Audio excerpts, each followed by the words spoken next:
Bismillahirrahmanirrahim. Assalamualaikum warahmatullahi wabarakatuh. Alhamdulillahi ala ihsanihi wa syukru lahu ala taufiqihi wa amtinanihi. Wa asyhadu an la ilaha illallah wahdahu la syarika lahu ta'ziman li sya'nihi. Wa asyhadu anna Muhammadan abduhu wa rasuluhu da'ila ridwanihi. Allahumma salli alaihi wa ala alihi wa ashabihi wa ikhwanihi. Hadirin dan hadirat yang dirahmati oleh Allah Subhanahu wa taala. Pada kesempatan yang bahagia ini kita akan membahas tentang keutamaan dan fadilah berkorban. Di antara ibadah yang sangat agung adalah ibadah berkorban, yaitu menyembelih al-udhiyah setiap tanggal 10 Zulhijjah yang disebut dengan hari nahar. Apakah keutamaan dari ibadah tersebut? Kita ingin sampaikan perkataan para ulama yang terkait dengan hal ini dalam rangka untuk memotivasi diri kita untuk senantiasa berkorban jika memiliki kelapangan harta, ya. Sebagaimana Nabi sallallahu alaihi wasallam senantiasa berkorban setiap tahun, ya. Dan mudawamahnya dan kontinunya Nabi sallallahu alaihi wasallam melakukan hal ini menunjukkan agungnya ibadah tersebut. Tapi di antara hal-hal yang menunjukkan bahwa ini ibadah yang sangat agung, ternyata ibadah ini adalah ibadah yang sudah ada sejak awal adanya umat manusia. Dia tidak terkhususkan kepada umat Islam saja, ya. Menunjukkan bahwasanya perhatian Allah terhadap ibadah ini sudah ada sejak zaman Nabi Adam alaihissalam, ya. Sebagaimana yang Allah sebutkan kisahnya dalam surat Al-Maidah, kata Allah Subhanahu wa taala, "Watlu alaihim naba'a bani Adam bil haqqi idh qarraba qurbanan fatuqabbala min ahadihima wa lam yataqabbal min al-akhar qala la aqtulannak qala inna ma yataqabbalu Allahu minal muttaqin." Kata Allah Subhanahu wa taala, bacakanlah kepada mereka tentang kisah dua anak Adam. Idh qarraba qurbanan, yang keduanya mengkorbankan atau mengkorbankan suatu kurban, fatuqabbala min ahadihima, ternyata diterima oleh salah satunya, wa lam yataqabbal minal akhar, dan yang satunya tidak diterima. Kemudian akhirnya yang tidak diterima pun marah dan berkata, la aqtulannak, aku akan membunuhmu. Kemudian yang diterima korbannya berkata, inna ma yataqabbalullahu minal muttaqin, sungguhnya Allah hanya menerima dari orang yang bertakwa. Para ahli tafsir di antaranya Al-Hafidz Ibnu Katsir rahimahullah menyebutkan tafsir para salaf terkait dengan kisah atau ayat ini. Mereka menyebutkan bahwasanya Nabi Adam alaihissalam memiliki anak-anak, di antaranya terkadang lahir berpasangan dari Hawa, laki-laki maupun perempuan, sekali lahir laki-laki perempuan, laki-laki perempuan. Maka untuk memperbanyak keturunan, maka diadakanlah pernikahan di antara mereka. Kalau satu perut dianggap satu saudara, satu kandungan yang lain dianggap satu saudara yang lain. Maka Qabil kemudian dilahirkan bersama seorang wanita yang cantik jelita. Kemudian adiknya Habil dilahirkan dengan seorang wanita yang demimah, yang tidak cantik. Aturannya, maka Qabil menikah dengan saudarinya Habil dan Habil menikah dengan saudarinya siapa? Qabil, ya. Akhirnya Qabil tidak terima karena dia beralasan, di antaranya dia berkata, aku lebih tua dan ini adalah saudariku, lahir dalam satu perut denganku, lagi pula kamu adik dan pasangannya Habil ternyata tidak jelita. Akhirnya mereka pun disuruh untuk berkorban kepada Allah Subhanahu wa taala. Maka Habil pun berkorban dengan domba yang gemuk, ya. Ada Habil berkorban dengan domba yang gemuk, adapun Qabil dia berkorban dengan hasil tanamannya. Akhirnya datanglah api, kemudian api pun memakan dari kambing gemuk yang dikorbankan oleh Habil, ya. Maka akhirnya Habil yang menikah dengan saudarinya Qabil. Tapi Qabil tidak terima, akhirnya Qabil membunuh Habil. Tapi intinya ini menunjukkan bahwa syariat korban sudah ada sejak zaman Nabi Adam, di mana Habil mengorbankan seekor kambing, kemudian datang api membakar kambing tersebut, menunjukkan diterima oleh Allah Subhanahu wa taala. Dia berkata, innama yataqabbalullahu minal muttaqin, sesungguhnya yang diterima oleh Allah adalah dari orang yang bertakwa. Ketika syariat korban ini sudah ada sejak zaman dahulu, ini menunjukkan perhatian Allah terhadap ibadah ini. Sebagaimana ibadah salat. Ibadah salat sejak zaman Nabi Adam sudah ibadah salat. Sampai sekarang. Hanya saja mungkin ada detail-detail yang berbeda. Tapi salat dilakukan oleh seluruh para nabi. Sebagaimana ketika para ulama menyebut tentang keagungan ibadah puasa. Ibadah puasa bukan cuma umat Islam. Bahkan sebelumnya juga ada ibadah puasa dituntut dari umat-umat sebelumnya. Di antara dalil juga menunjukkan akan hal ini bahwasanya ibadah kurban sudah ada sejak zaman dahulu. Allah berfirman dalam surat Al-Hajj, kata Allah Subhanahu wa taala ayat 34, "Wa likulli ummatin ja'alna mansakan liyadhkuru ismallahi ala ma razaqahum min bahimatil an'am." Ya.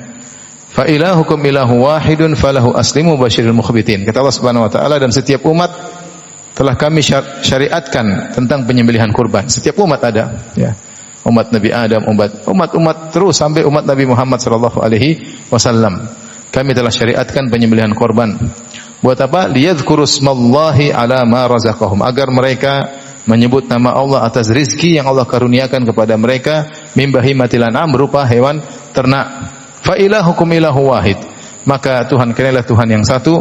Falahu aslimu, maka berserah dirilah kepadanya. Wa basyiril mukhbitin, dan beri kabar gembiralah kepada orang-orang yang tunduk. Dalam ayat ini Allah jelaskan setiap umat ada syariat kurban. Dan sebagian ulama mengkaitkan syariat kurban dengan kisah Nabi Ibrahim alaihissalam yang diperintahkan untuk menyembelih anaknya. Kemudian Nabi Ibrahim pun nurut kepada Allah dan hendak menyembelih anaknya, ya, maka Allah pun menggantikannya dengan sembelihan yang besar. Kata Allah, fadainahu bidzibhin azim, sebagaimana kisah yang masyhur, ya. Intinya dari ini semua menunjukkan bahwasanya syariat kurban bukanlah syariat yang baru, tapi syariat sudah ada sejak zaman Nabi Adam alaihissalam. Kemudian ternyata syariat kurban ini atau pengorbanan bukan hanya dilakukan oleh orang-orang yang beriman, bahkan kurban adalah kesyirikan yang sangat disukai oleh syaitan. Oleh karenanya kalau kita baca sejarah-sejarah, ya, para penyembah matahari, para penyembah berhala, para penyembah bintang, mereka juga berkorban. Bahkan bukan cuma hewan yang mereka korbankan, manusia mereka juga korbankan. Karena ini menunjukkan pengagungan terhadap yang mereka sembah, Sebagaimana hadis yang masyhur tentang dua orang yang masuk surga, yang dua orang, satunya masuk neraka karena sembelihan seekor lalat, dan satunya masuk surga karena seekor lalat, satunya masuk neraka karena seekor lalat. Kata Nabi sallallahu alaihi wasallam, "Marra rajulani ala qaumin lahum sanamun." Ada dua orang melewati suatu kaum, lewati kampung mereka, dan ternyata kaum tersebut memiliki sebuah berhala, dan mereka tidak membolehkan seorang pun untuk melewati kampung mereka sampai mempersembahkan sesuatu, ya. Hewan harus disembelih, diserahkan kepada patung yang mereka sembah tersebut. Maka mereka berkata kepada salah seorang di antara dua orang tersebut, "Qarrib, persembahkanlah sesuatu." Kata dia, "Ma indi syai', aku tidak memiliki sesuatu." Kata mereka, "Qarrib walau dzubaban." Persembahkanlah meskipun seekor lalat. Faqarraba dzubaban fakhallau sabilahu fadakhalan nar. Famata fadakhalan nar. Maka dia pun cari seekor lalat karena enggak ada ayam disembelih, enggak ada kodok disembelih, enggak ada kambing disembelih, akhirnya ada lalat, dia tangkap, kemudian dia sebagai simbolis diserahkan kepada patung tersebut. Akhirnya fakhallau sabilahu, akhirnya mereka pun membiarkan dia lewat, dia mati, kemudian masuk neraka jahanam. Kemudian yang satu dikatakan kepadanya, "Qarrib, sembahkanlah suatu." Kata dia, "Ma indi syai'un uqarribu li ghairillahi azza wa jalla." Aku tidak punya sesuatu pun yang bisa aku sembahkan kepada selain Allah Subhanahu wa taala. Saya tidak mau. "Qarrib walau dzubaban." Meskipun seekor lalat, kata dia, enggak.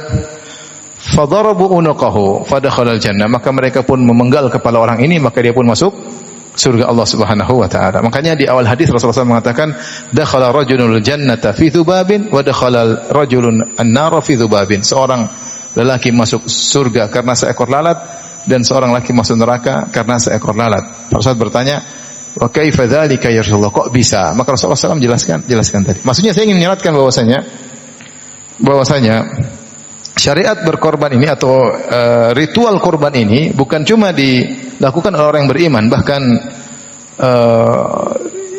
kesyirikan juga banyak dengan melakukan korban. Kita tahu sendiri di tanah air kita, dukun-dukun sering kalau ingin sesuatu minta korbannya. Saya pernah lihat sendiri, seekor ayam hitam atau 3 ekor ayam hitam di depan mata saya, kemudian disembelih, ya, disembelih, kemudian darahnya dituangkan di suatu daerah. Saya lihat sendiri, saya masih kecil. Kenapa dukun yang suruh, ya? Karena syariat berkorban ini dicintai oleh syaitan, dicintai oleh iblis. Iblis ingin seorang menyembelih kepada selain Allah Subhanahu wa taala. Seperti ada acara nyembelih kerbau untuk Nyi Roro Kidul atau untuk penjaga Laut Selatan, ya. Ini juga kesyirikan besar. Kemudian kita juga kejadian sebelum terjadi di Poso atau di mana, kemudian ada orang nyembelih, acara ritual kesyirikan dengan nyembelih ayam, darahnya artinya banyak acara kesyirikan yang identik dengan penyembelihan kepada selain Allah Subhanahu wa taala. Ini menambahkan kepada kita poin tentang keutamaan menyembelih karena Allah Subhanahu wa taala, atau poin keutamaan kurban, bahwasanya kurban adalah syiar tauhid. Kurban adalah syiar tauhid. Maka ini adalah ibadah yang tidak disembunyikan tapi ditampakkan. Ibadah yang ditampakkan, ya. Bahkan kalau dahulu penguasa menyembelih di luar, baru kemudian rakyat menyembelih. Benar-benar ditampakkan. Karena untuk menyiarkan tauhid. Makanya ketika Allah Subhanahu wa taala menyebut tentang ayat ini, Allah mengatakan, "Wa likulli ummatin ja'alna mansakan liyadhkuru ismallaha 'ala ma razaqahum min bahimatil an'am." Setiap umat kami jadikan syariat kurban agar mereka mengingat Allah atas kenikmatan bahimatil an'am, yaitu rezeki yang Allah berikan kepada mereka berupa binatang ternak. Artinya mereka menyembelih, mereka bilang apa? Bismillah, Allahu Akbar. Kalau yang lain mungkin dengan nama syaitan atau tanpa menyebut nama Allah. Ini bismillah dengan nama Allah. Kemudian Allah berkata setelah itu, fa ilahukum ilahu wahid. Tuhan kalian adalah Tuhan yang esa. Lihatlah bagaimana Allah mengkaitkan antara syiar menyembelih karena Allah, syiar syariat korban ini, dengan mentauhidkan Allah Subhanahu wa taala. Dengan mentauhidkan Allah Subhanahu wa taala. Ini dalil bahwasanya di antara keutamaan ibadah korban, bahwasanya ibadah korban adalah syiar tauhid, ya, syiar tauhid.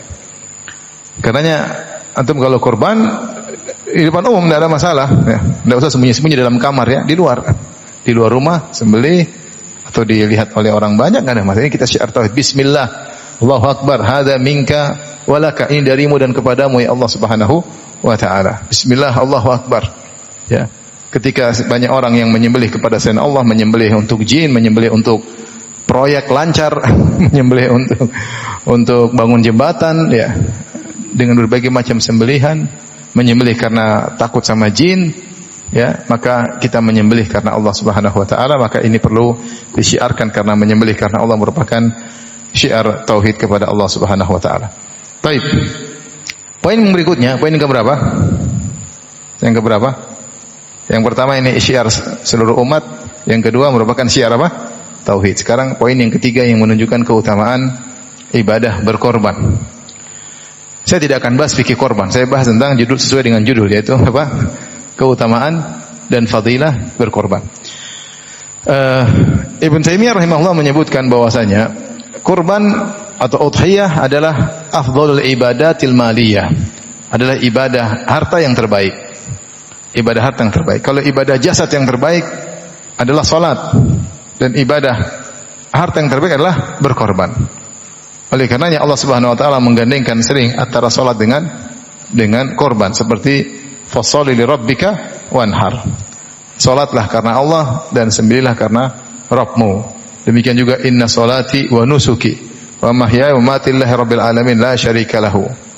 Wa bidzalika umirtu. Kata Allah, katakanlah wahai Muhammad, sungguhnya salatku dan nusukku, yaitu sembelihanku. Hidupku dan matiku hanya untuk Allah Subhanahu wa taala. Di sini Allah menggandengkan antara salat dengan menyembelih, dan ini merupakan dua ibadah yang sangat agung. Salat adalah ibadah fisik jasad yang terbaik, dan kurban adalah ibadah harta yang terbaik. Oleh karena para ulama mengatakan ibadah kurban lebih afdal daripada ibadah sedekah. Maksudnya bagaimana? Seandainya ada kambing kita mau nyembelih, kambing ini harganya 4 juta. Kemudian mana yang terbaik? 4 juta kita sedekahkan atau kita belikan kambing untuk kita sembelih? Allah mengatakan lebih afdal kita belikan kambing kemudian kita sembelih. Lebih afdal kita belikan kambing kemudian kita sembelih. Kenapa bisa bahwasanya ibadah harta yang terbaik adalah menyembelih? Tadi pertama karena Allah gandingkan dengan salat. Yang kedua, pada ibadah tersebut ada ibadah menyembelih karena Allah. Ya, jadi ibadahnya sebenarnya inti dari ibadah menyembelih itu bukan masalah bagi-bagi daging, bukan, itu perkara kedua. Itu perkara kedua ya. Wa atimu minhal ba'isal faqir wa atimu al-qani al-mu'tar, kata Allah berikan kepada fakir miskin atau yang membutuhkan, tapi bukan itu yang utamanya. Yang utamanya adalah ibadah nyembelih. Ini adalah ibadah. Ketika kita menyembelih kita bilang bismillahi Allahu akbar, itu ibadah. Sebagaimana salat ibadah, sebagaimana baca Quran ibadah, nyembelih ini juga ibadah. Artinya kita menyembelih, mengeluarkan darah dari hewan ini kepada siapa? Kepada zat yang mengalirkan darah dalam tubuhnya. Kita mengeluarkan darah hewan ini untuk siapa? Untuk zat yang mengalirkan darahnya dalam tubuh hewan tersebut. Ya. Karenanya tidak dianjurkan untuk mewakilkan. Tidak dianjurkan untuk mewakilkan. Seorang berusaha menyembelih langsung ya. Seorang berusaha menyembelih langsung. Meskipun saya sendiri belum pernah ya. Saya belum pernah karena ayam saja belum pernah saya sembelih ya. Qadarullah. Ya. Apalagi kalau sering hajian malah kita enggak pernah nyembelih ya.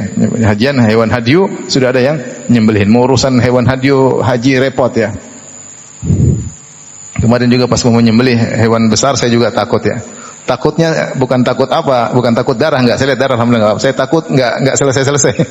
Mending suruh orang. Tapi kalau dia bisa latihan, dia nyembelih ayam terlebih dahulu, kemudian nyembelih kambing, kemudian nyembelih sapi, itu lebih afdal. Karena itu ibadah. Nyembelih itu apa? Ibadah. Oleh karenanya para ulama mengatakan siapa yang tidak bisa nyembelih dia hadir.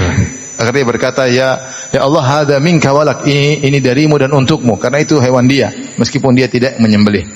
Intinya para ulama mengatakan bahwasanya menyembelih adalah ibadah harta yang terbaik, lebih afdal daripada sedekah. Ini satu sisi. Sisi kedua, terlebih lagi ketika kita setelah menyembelih, kita sedekahkan sebagian dagingnya. Dan ini ada yang mengatakan hukumnya wajib. Ada yang mengatakan sepertiga minimal. Lebih dari itu lebih baik. Seorang berusaha makan dari hasil sembelihannya, dan itu berkah. Sebagaimana Nabi SAW ketika menyembelih onta, beliau ambil bagian dari onta-onta yang beliau nyembelih, kemudian beliau minum makan dari bagian onta-onta tersebut. Kita pun berusaha kalau kita nyembelih, kita makan dari hewan berkah yang kita sembelih tersebut, dan sebagiannya kita berikan kepada fakir miskin. Wa at'imu al-qani' wal mu'tar, berikanlah kepada orang-orang yang qani', yang susah dan namun dia menjaga diri tidak minta-minta, kita kenali. Adakah di antara orang susah yang tidak minta-minta, kita kasih. Al-mu'tar itu orang yang minta-minta. Dalam ayat yang lain al-ba'is al-faqir, berikanlah juga kepada al-ba'is al-faqir, itu orang yang kesusahan.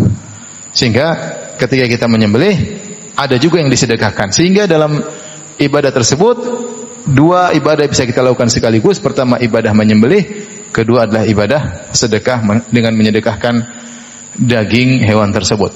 Kecuali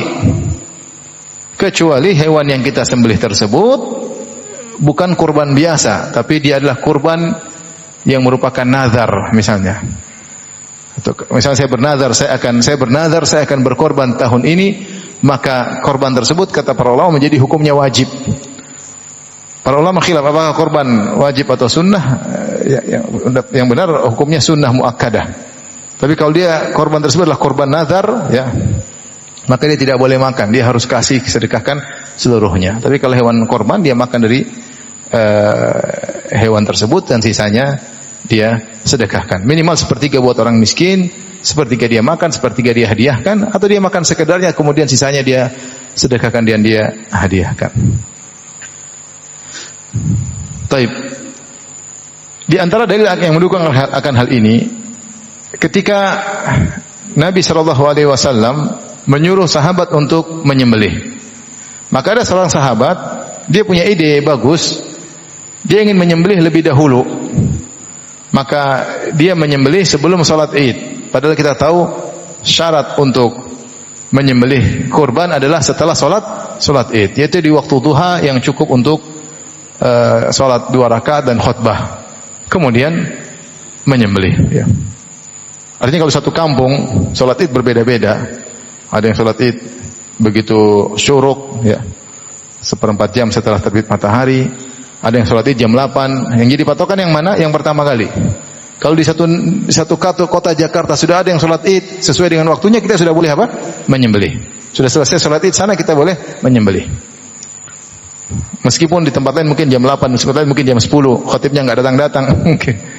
Nah, tapi kapan ada satu yang sudah melaksanakan sholat Idul Adha dan dia meskipun dia sholat di awal waktu, kita sudah boleh menyembelih. Nah, ada sahabat yang punya ide, dia nyembelih sebelum sholat Id. Tujuannya baik. Dia ingin agar hewan sembelihannya pertama kali dimakan. Karena kalau habis sholat Id, nyembelih lagi, panggang lagi, butuh waktu lama. Orang lapar, mending dia nyembelih sebelum apa? Sholat Id. Nanti orang pulang sholat Id langsung makan kambing. Idenya bagus. Ketika disampaikan kepada Nabi sallallahu alaihi wasallam, Rasulullah SAW mengatakan, "Syatuka syatul lahmin." Hewan kambingmu yang kau sembelih tadi sebelum sholat Id hanyalah daging kambing biasa, bukan daging kambing apa? Kurban. Idbah ukhra makanaha, sembelih yang lain. Sembelih yang lain pengganti kambing yang kau sembelih tadi. Artinya kalau dua-dua sama-sama dibagi, tetap lebih afdal yang mana? Yang sembelihan. Karena Rasulullah mengatakan itu cuma daging biasa. Sembelih ulang. Karena kalau kau sembelih ulang sesuai waktunya setelah sholat Id, baru statusnya menjadi sembelihan korban. Ini menunjukkan bahwasanya daging korban lebih spesial daripada daging biasa. Meskipun sama-sama sedekah, tapi beda antara hewan daging korban dengan daging biasa. Jadi ini poin keberapa tadi? Ketiga, bahwasanya ibadah harta yang terbaik adalah ibadah apa? Kurban.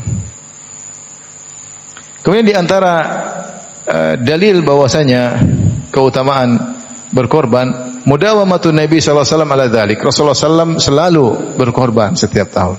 Tidak pernah absen untuk apa? Berkorban. Selalu beliau menyembelih untuk keluarganya, ya. Sebenarnya menyembelih korban tidak harus harus mewah-mewah, enggak. Kambing cukup. Sehingga para ulama sampai khilaf, mana yang lebih afdal, menyembelih kambing atau sapi? Kalau saya menyembelih sapi 1 ekor, saya sendiri buat saya, atau kambing buat saya 1 ekor. Ada yang mengatakan khilaf yang kuat, ada yang mengatakan sapi yang terbaik karena dagingnya banyak, ada yang mengatakan kambing yang terbaik. Kenapa? Karena Nabi nyembelihnya apa? Kambing. Nabi bukan nyembelih unta, Nabi nyembelihnya apa? Kambing. Intinya ada khilaf. Ada yang mengatakan kalau 1 sapi untuk 7 orang dengan 1 ekor kambing lebih afdal 1 ekor kambing. Tapi kalau 1 kambing di apa? Apple to apple dengan 1 sapi lebih bagus 1 sapi. Ada yang mengatakan tidak, tetap kambing lebih afdal, sunnah lebih saya sukai. Intinya ada khilaf. Syekh Utsaimin rahimahullah menyampaikan, jangan pelit untuk menyembelih.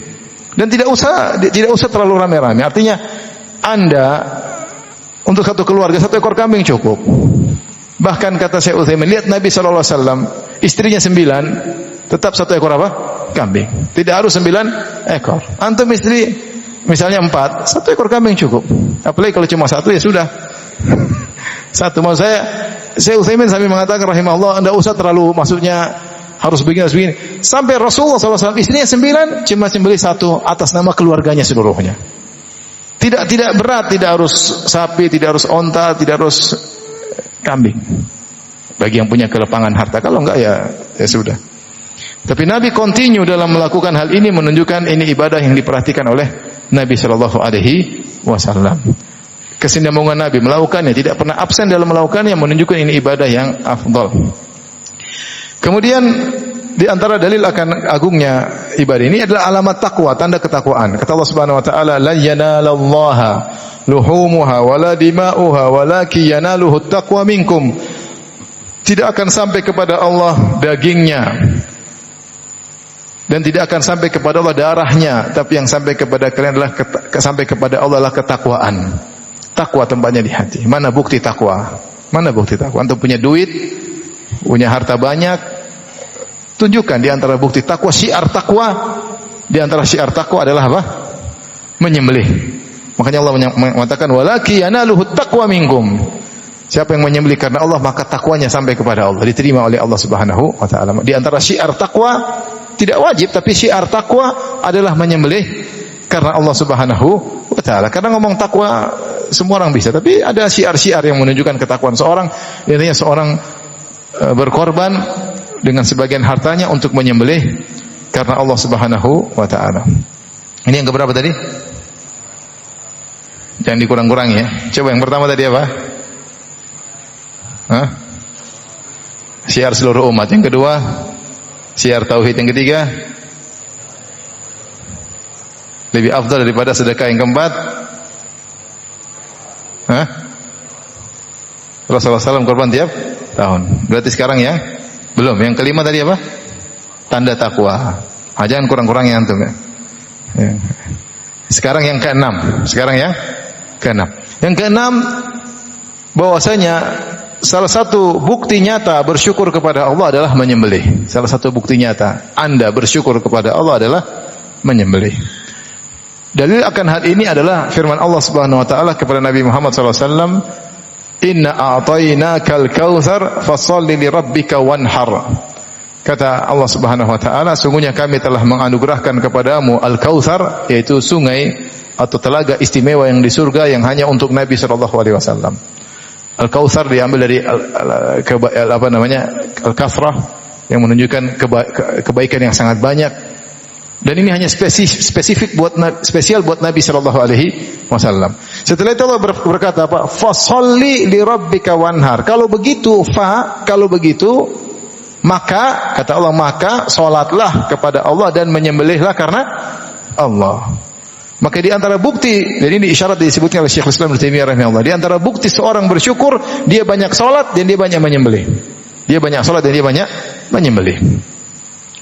Oleh karenanya Rasulullah SAW kuat salatnya sampai salat tatafattar qadamah, sampai kaki beliau pecah-pecah, sampai kaki beliau bengkak-bengkak. Kemudian ditanya oleh istrinya, kenapa anda salat seperti ini wahai Rasulullah, sementara engkau telah diampuni dosa-dosa yang telah lalu maupun akan datang? Apa jawaban Nabi sallallahu alaihi wasallam? Afala akunu abdan syakura. Kenapa aku tidak menjadi hamba yang pandai bersyukur? Nah, bukti anda bersyukur kalau punya uang korban. Ya. Kalau punya uang apa? Korban. Syiar tauhid ya. Menyembelih karena Allah Subhanahu wa taala. Dan saya tidak pernah praktekkan, tapi Syekh Abdul Razak pernah menyampaikan nasihat yang ini. Dia mengatakan, coba kalau kita merasakan ibadah menyembelih. Antum beli kambing misalnya. Kambing tersebut mungkin kurus, antum kasih makan. Antum mungkin kambing 5, antum pilih mana yang tidak cacat, antum pilih. Kemudian antum kasih makan tiap hari. Untuk antum sembahkan kepada Allah. Ketika tiba waktunya kambing tersebut sudah gemuk, antum sembelih karena Allah. Itu ada nilai ibadah yang luar biasa. Kita gemukkan kambing ini untuk kita sembelih karena Allah Subhanahu wa taala. Beda memang kalau tinggal beli, tinggal sembelih, apalagi seorang ya, kamu yang potong aja, agak beda. Meskipun dapat pahala sama, tapi beda kalau kita yang beli, kita yang milih, kemudian kita rawat, kemudian kita yang sembelih, itu ada nilainya sendiri ya. Nilainya sendiri. Oleh karenanya bukti seorang bersyukur kepada Allah di antaranya salat dan di antaranya menyembelih karena Allah Subhanahu wa taala. Bahkan ketika haji, apa kata Nabi sallallahu alaihi wasallam? Afdhalul hajj al-ajju was-sajju. Sebaik-baik haji adalah yang paling banyak bertalbiyah dan yang paling banyak menyembelih karena Allah Subhanahu wa taala. Maka Nabi sallallahu alaihi wasallam ketika haji wada, beliau menyembelih 100 ekor onta, 63 beliau sembelih dengan tangannya, sisanya dilanjutkan oleh Ali bin Abi Thalib radhiyallahu taala anhu ya. Luar biasa bagaimana perhatian beliau terhadap hewan sembelihan. Ini bukan korban tapi hadiu, hewan hadiu. Tapi maksud saya Rasulullah SAW sampai 100 ekor onta beliau sembelih, serahkan untuk Allah Subhanahu wa taala. Sebagian jemaah haji cari kambing yang paling murah ya. Yang penting sah katanya. Kecil enggak apa-apa, yang penting apa? Sah ya. Sampai ada seorang pernah tanya sama saya, "Ustaz, ini saya tadi pagi sudah potong kambing sama jamaah Ustaz, tapi saya ragu kambingnya kecil sekali." Saya bilang, "Itu kambing atau kucing?" Kata dia, "Kambing Ustaz, tapi kecil sekali." Coba kambing atau kucing? Kucing kali Ustaz. Maksudnya kecil banget gitu. Sampai dia ragu saya sah atau tidak ya. Sah atau tidak. Nabi tidak tanggung-tanggung, bukan kambing 100 ekor onta ketika hewan hadiu. Karena ibadah menyembelih ibadah yang mulia di sisi Allah Subhanahu wa taala. Oleh karenanya bukti seorang bersyukur kepada Allah adalah dengan menyembelih. Antum sudah diberikan rezeki yang banyak, usaha maju, ya alhamdulillah, ekonomi lancar alhamdulillah. Tinggal bersyukur setahun sekali. Kambing berapa sih? Kalau memang cari kambing yang paling minim berapa? Ada yang 2 juta enggak? Yang sah, yang penting sah, minimal apa sah? Ya. Kurus-kurus dikit. Yang penting sah. Ini 2 juta ada atau tidak? Ada. Ada yang 1,5 tahun lalu ada yang jual 1,5 juta. Ya, itu mungkin sudah enggak laku-laku, ternyata jual murah ya. Tapi di Jogja bukan di sini, enggak tahu di sini. Tapi maksud saya, insyaallah rezeki Allah tambah ya. Kita enggak cari itu, tapi membutuhkan kita bersyukur kepada Allah. Bukti syukur adalah dengan menyembelih. Makanya ketika Allah berikan telaga Al-Kautsar atau sungai Al-Kautsar kepada Nabi sallallahu alaihi wasallam, maka Allah mengatakan fasholli li rabbika wanhar, sembelihlah, salatlah karena Allah dan sembelihlah karena Allah Subhanahu wa taala ya.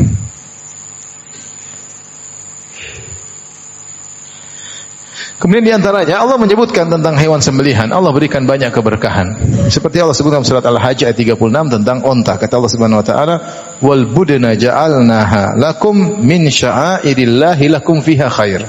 Sungguhnya onta-onta kami jadikan bagi kalian termasuk dari syiar-syiar Allah. Itu hewan sembelihan, syiar Allah. Kata Allah, "Lakum fiha khair." Pada hewan sembelihan tersebut ada kebaikan bagi kalian. Allah sudah mengatakan lakum fiha khair, ada kebaikan pada hewan sembelihan, maka imani saja. Apa kebaikannya? Serahkan kepada Allah Subhanahu wa taala. Cukuplah Allah mengatakan pada sembelihan-sembelihan tersebut ada kebaikan, maka seorang berusaha untuk sisihkan rezekinya untuk menyembelih karena Allah Subhanahu wa taala. Janganlah seorang pelit terhadap dirinya.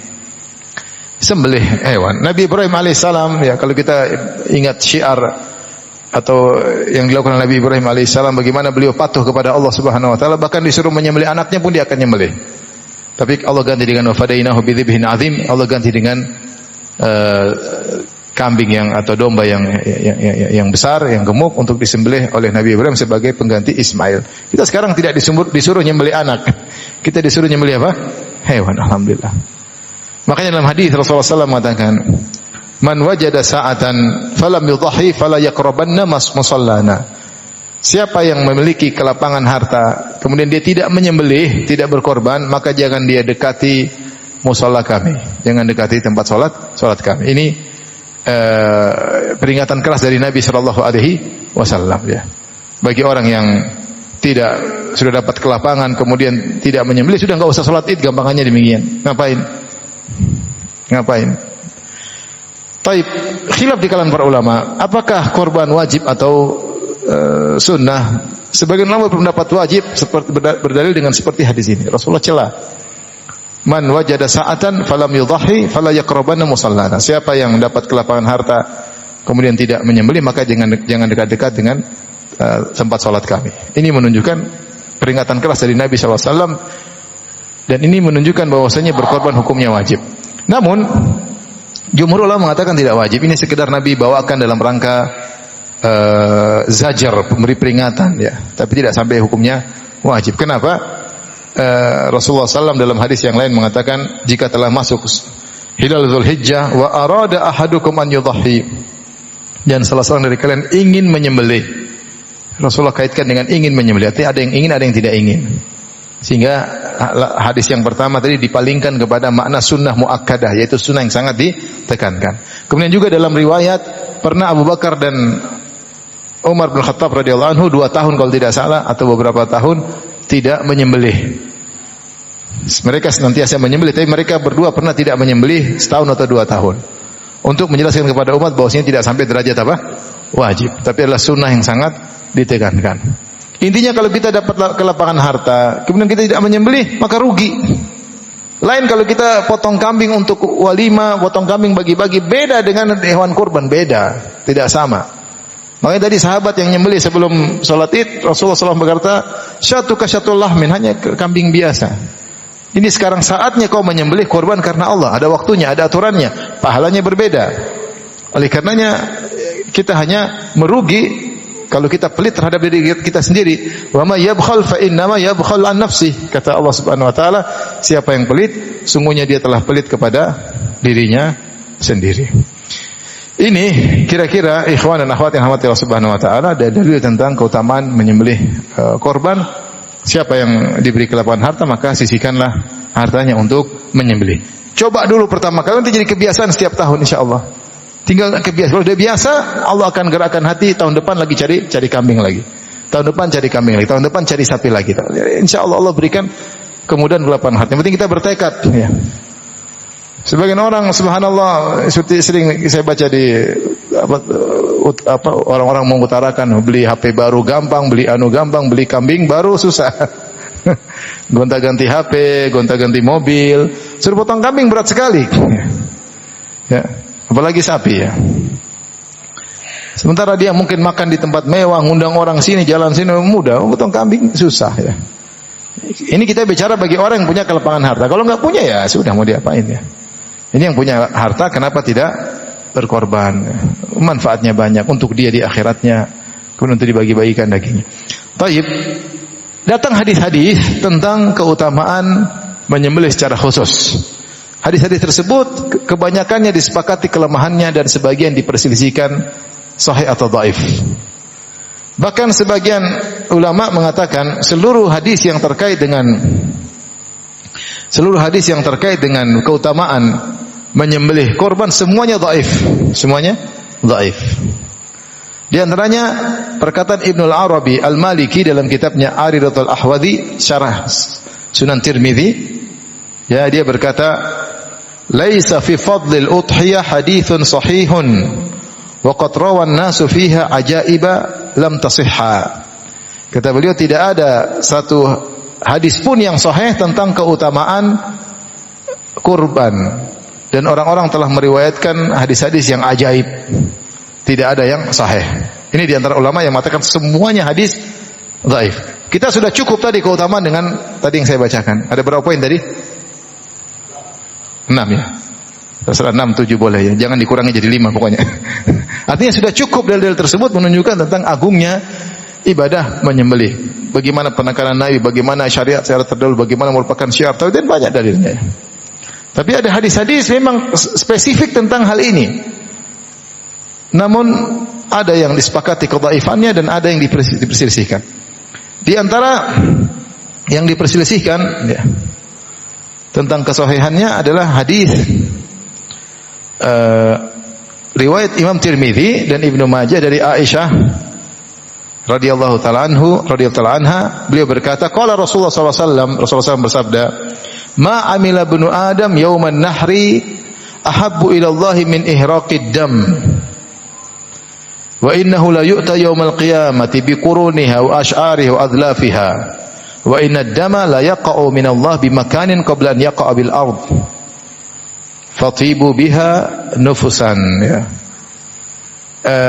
Hadis ini maknanya begini. Dari Aisyah radhiyallahu anha, Rasulullah SAW bersabda, tidak ada amal anak Adam yang terbaik yang dilakukan, yang paling dicintai oleh Allah pada hari nahar, pada 10 Dzulhijjah, tidak ada yang lebih baik daripada menyembelih, yaitu iraqatud dam, yaitu mengalirkan darah daging korban.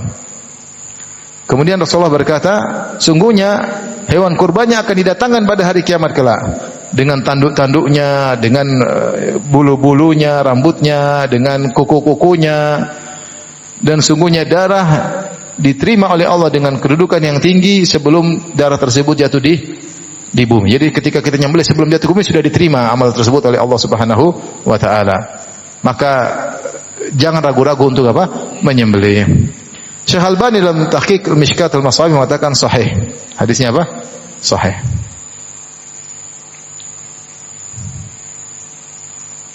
Ini hadis yang diperselisihkan. Ada yang mengatakan sahih, ada yang mengatakan apa? Dhaif. Tapi kita punya kaidah secara umum, dalam hadis-hadis dhaif bisa diamalkan dalam fadail amal. Di antara para ulama yatasahhalun, bermudah-mudahan dalam hadis dhaif dalam beberapa tempat, seperti di antaranya dalam sirah nabawiyah. Dalam sirah nabawiyah terkadang para ulama memudahkan hadis-hadis yang lemah, tapi dengan syarat hadis lemah tersebut tidak terlalu lemah Yang kedua, tidak menyelisih akidah dan fikih, hukum. Kemudian dia hanya pelengkap cerita sirah. Karena kalau kita hanya pegang hadis-hadis yang sahih, cerita sirah Nabi itu ada kurangnya, ada mata rantai yang terputus. Maka terkadang mata rantai tersebut datang penjelasannya namun hadisnya lemah.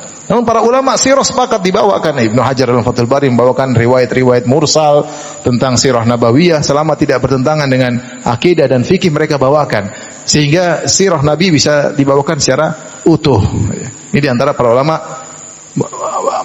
menggampangkan untuk menerima hadis dhaif.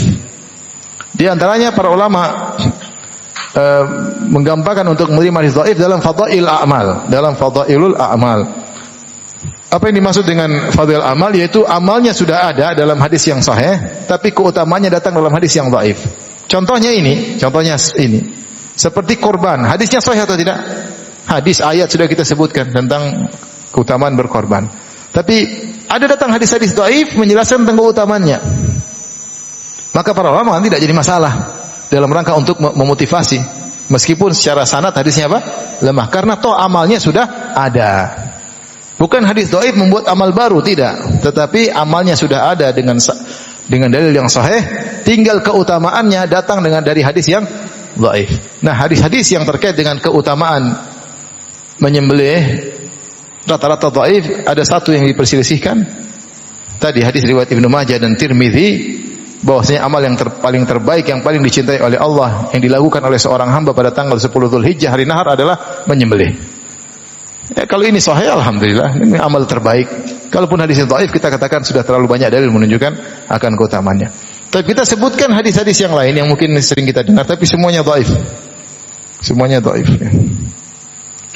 Sebagai dikatakan oleh Ibnu Al-Arabi Al-Maliki dalam kitabnya Ariyatul Ahwadi. Di antaranya, ya,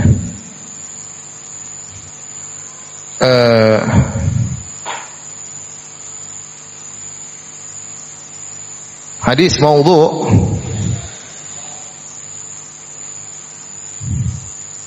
Ya Rasulullah,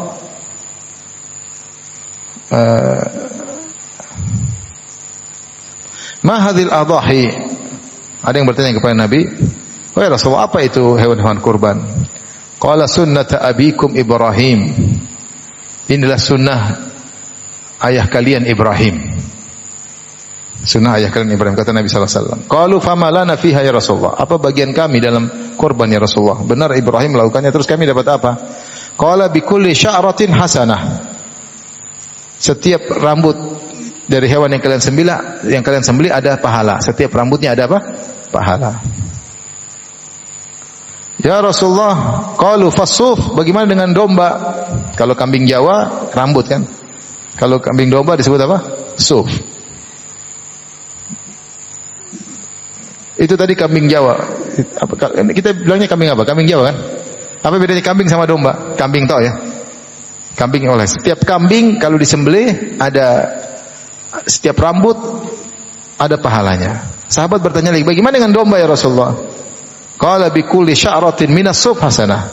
Setiap bulu dari rambut domba juga ada kebaikannya. Ini menunjukkan pahala yang banyak, namun hadisnya maudhu, hadis palsu. Hadis palsu. Disebutkan dalam banyak kitab ya. Tapi hadis yang lain, Rasulullah berkata, "Ya Fatimatu qumi ila udhiyatiki fashhadiha fa inna laka bi kulli qatratin taqturu min damiha an yughfara laki ma salafa min dzunubika." Kata Rasulullah SAW, "Wahai Fatimah, marilah lihatlah hewan sembelihanmu. Hadirilah proses apa? Prosesi penyembelihan hewanmu. Sungguhnya setiap darah yang menetes dari darahnya akan menjadikan sebab diampuni dosa-dosamu yang telah lalu." Maka Fatimah bertanya, "Ya Rasulullah, alana khassah alal baiti am lana walil muslimina?" Apakah ini keutamaan ini bahwasanya akan menggugurkan dosa-dosa yang telah lalu hanya terkait dengan kita ahlul bait ataukah kepada seluruh kaum muslimin? Qala bal lana walil muslimin. Kata Nabi, buat kita ahlul bait dan juga kaum muslimin. Hadisnya hadis mungkar. Hadis mungkar. Kemudian juga hadis yang lain, ini utama menyembelih mengampuni dosa-dosa yang telah lalu. Hadis yang berikutnya Rasulullah SAW bersabda atau disebutkan, "Azimu dhuhayakum fa innaha ala sirati matayakum." Besarkanlah sembelihan kalian. Jangan sembelih yang kecil-kecil. Kenapa? Karena sembelihan kalian nanti akan menjadi tunggangan kalian di sirat. Ketika hari kiamat kalian menuju sirat, kalau kalian menyembelih hewan yang besar, maka akan menjadi tunggangan apa? Kalian. Hadis dhaif jiddan, sangat lemah. Banyak sembelih kambing-kambing kecil, nanti naik kambing kecil. Kambing besar. Tapi hadisnya sangat lemah. Hadisnya sangat lemah.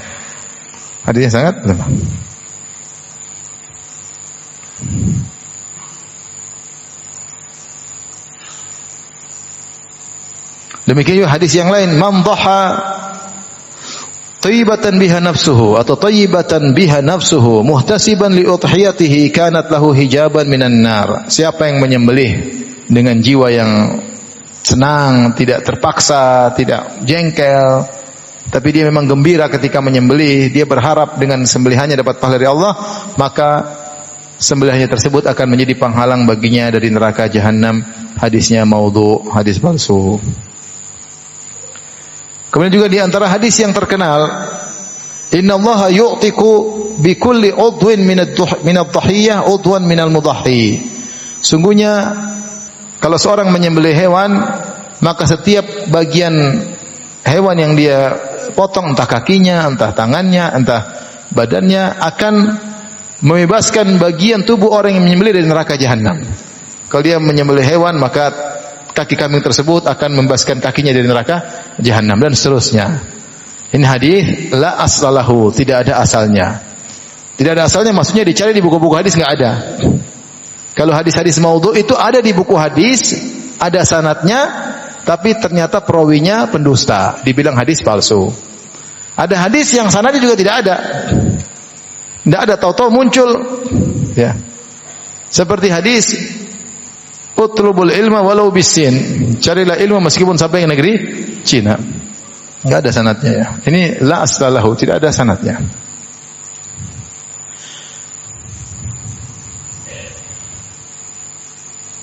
Kemudian juga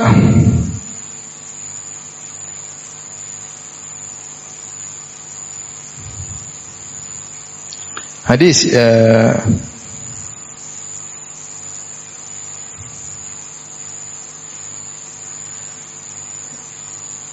ya ayuhan nas dhahu wahtasibu bidima'iha fa inna ad-dam wa in waqa fil ardi fa in yaqa fi hirzillah. Hadis palsu. Wahai manusia sekalian, berkorbanlah dan mengharapkanlah pahala dengan darah hewan korban kalian. Sungguhnya darah meskipun jatuh ke tanah, tapi dia jatuh dalam penjagaan Allah. Itu Allah yang jaga darah tersebut untuk diganti sebagai pahala. Hadis yang berikutnya hadis dhaif jiddan, hadis yang sangat lemah. Ma anfaqtal warik fi syai'in afdal min nahira atau nuhaira fi yaumil Aid. Tidak ada harta yang paling afdal diinfakkan seperti menginfakkan emas dan perak atau perak untuk membeli hewan kurban untuk disembelih pada hari Aid. Hadisnya dhaif jiddan. Inilah ikhwan dan akhwat yang dirahmati Allah Subhanahu wa taala, yang bisa kita bahas tentang keutamaan menyembelih kurban. Maka kita berharap setiap kita kalau diberi kelapangan semangat untuk berkorban. Alhamdulillah kambing sudah cukup. Tadi kata Syekh Utsaimin rahimahullah, seorang yang punya istri 4, 1 sudah cukup, ya. Sebagaimana Nabi sallallahu alaihi wasallam istrinya 9, beliau hanya mencukupkan 1 ekor kambing untuk mewakili seluruh keluarganya. Tidak harus 9 ekor kambing. Kalau untuk istri 4 maka cukup 1 ekor kambing, tidak harus 4 ekor kambing. Apalagi kalau cuma istri 1. Baik, demikian saja. Wallahu a'lam bishawab. Jadi